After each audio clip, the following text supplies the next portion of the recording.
Hey, it's Rasulberry, and I'm here in Ushuaia, Argentina, known as the end of the earth, reflecting on what does it mean for Jesus to be our liberator. Ushuaia is known as the end of the earth because it is the southernmost city in the world. And for many years, it was also known as the host of this prison that I'm in right now. Built over 100 years ago, this is where Argentina sent what it considered to be its worst prisoners.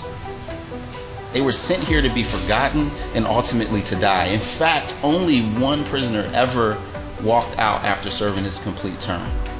It brings new significance to what it means when Jesus said in Luke chapter 4, "The Spirit of the Lord is upon me because he has anointed me to proclaim good news to the poor and freedom to the captive."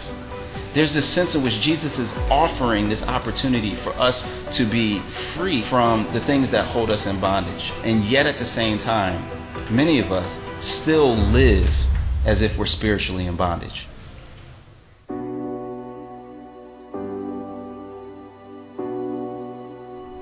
Sometimes it's kind of hard to imagine that a freer, better kingdom is even possible, isn't it? And yet that's exactly what Jesus tells us.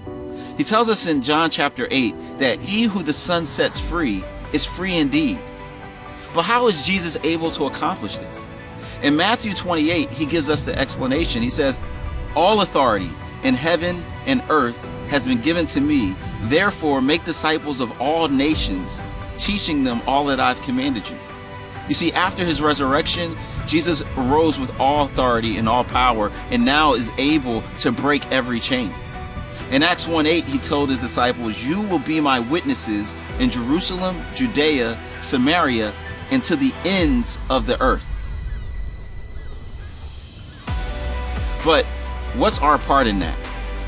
It is to proclaim a message of liberation that frees people both individually and collectively, both spiritually and physically, from Kiruna, Sweden, to Ushuaia, Argentina, and all places in between. We are to proclaim a message that will free those who are in bondage, whether it's poverty or war or corruption or sickness or the vices that tend to separate us from even being able to see God as our liberator. The key question is, will we join him in his mission of liberation? When we do that, we will see liberation come on earth as it is in heaven.